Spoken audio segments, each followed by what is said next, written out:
बहु बीती थोड़ी रही, छिन छिन गई बुहाए, एक घड़ी के कारणे मत कलंक लग जाए, मत कलंक लग जाए। गुरु प्यारी साध संगत जी, आज एक राजा जो अपनी प्रजा को सुख दिया करता था, आज वो राजा अपने महलों में एक नर्तकी को लेकर आया है और उसने बड़ा दरबार सजाया है और अपने पुत्र, अपनी पुत्री और अपने मंत्री मंडल समेत सभी को बैठने के लिए एक अच्छा सिंहासन दिया है। और राजा ने जब वह यह कार्य कर रहा है तो अपने गुरुदेव को भी आमंत्रित किया।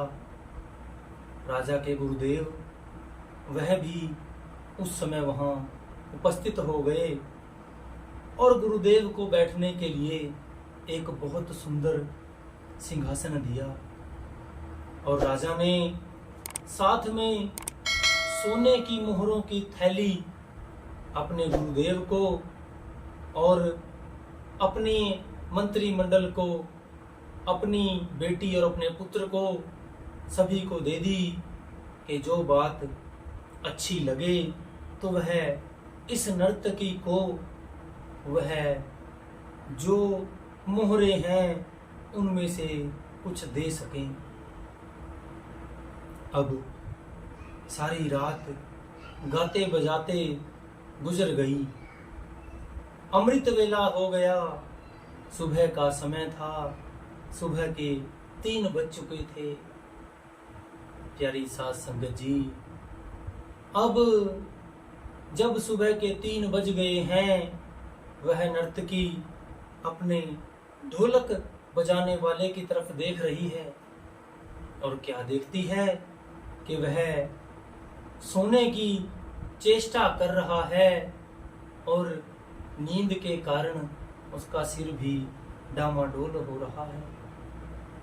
अब उस नर्तकी ने देखा कि सारी रात गाते बजाते निकल गई, अब यह अगर सो गया तो राजा के सामने मेरी हंसी हो जाएगी और मेरी बदनामी भी होगी।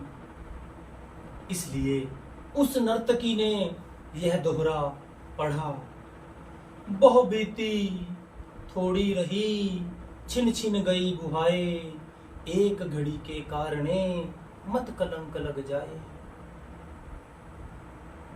जो तबला बजाने वाला था, वह ढोलक बजाने वाला था, वह एकदम सतर्कता के साथ खड़ा हो गया और हुम हुमा कर उस ढोलक को बजाने लगा।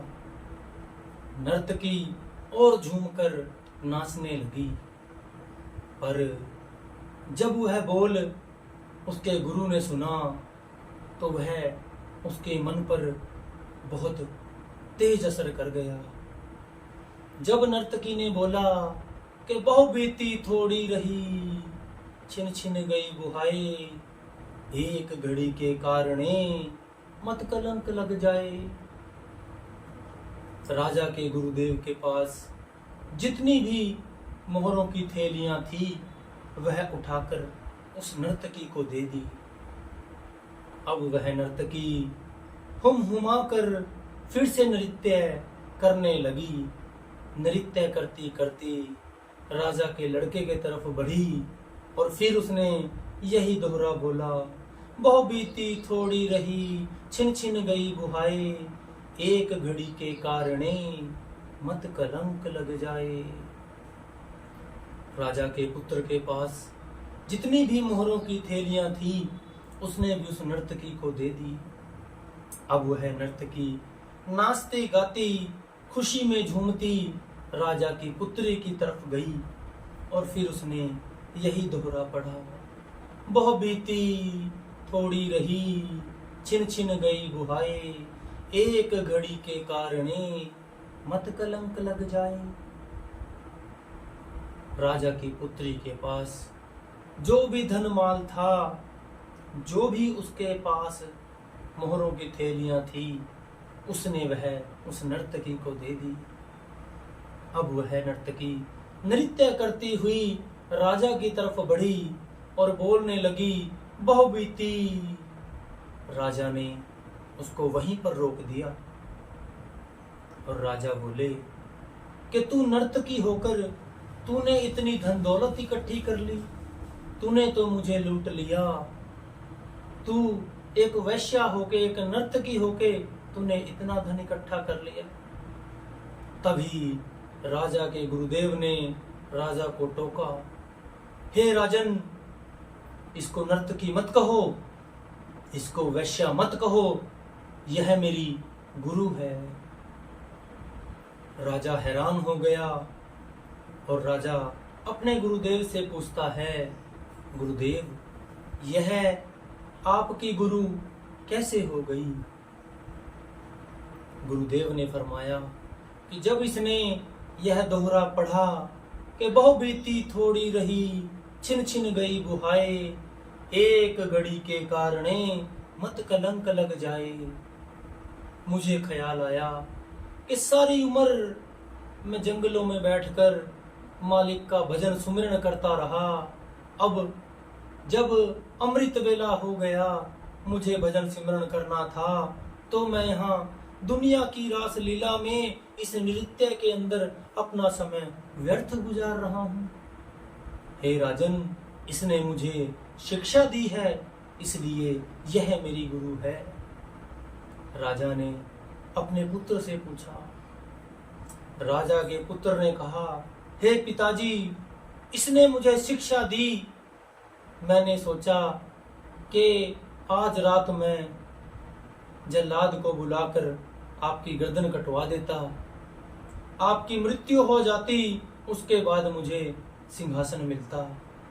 पर जब इसने यह दोहरा पढ़ा, बहुबीती थोड़ी रही, छिन छिन गई बुहाए, एक घड़ी के कारणे मत कलंक लग जाए, कि भाई यह मेरी भी गुरु हुई।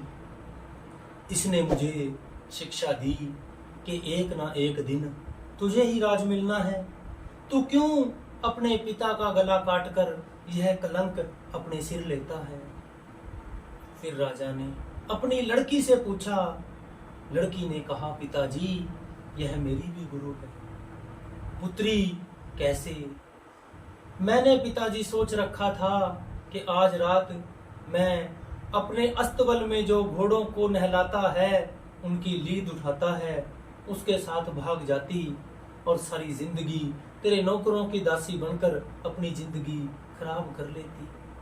इसने जब यह दोहरा पढ़ा, बहुबीती थोड़ी रही, छिन छिन गई बुहाए, एक घड़ी के कारणे मत कलंक लग जाए, इसने मुझे शिक्षा दी कि एक ना एक दिन तेरी शादी तो जरूर होनी है, तू क्यों अपने गले में यह कलंक अपने मस्तक पर लगवा रही है, तू अपने गले में यह क्यों फांसी डलवाने जा रही है।